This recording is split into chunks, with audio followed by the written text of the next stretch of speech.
جوتوں کی قیمت ترکی بترکی۔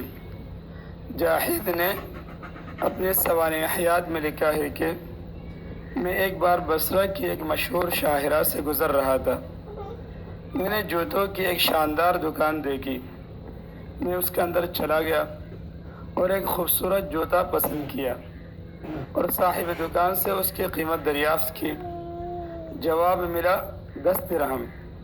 یہ بہت زیادہ تھے، اس لیے مجھے غصہ آ گیا۔ میں نے کہا اگر یہ بنی اسرائیل نے حضرت موسیٰ علیہ السلام کے کہنے پر جو گائے قربان کی تھی اس کی کال کا بھی بنا ہوا ہوتا تب بھی میں اس کے لیے 1 درہم سے زیادہ ادا نہ کرتا۔ دکاندار نے یہ سنا اور جیسے کچھ سوچتے سوچتے چونک اٹھا،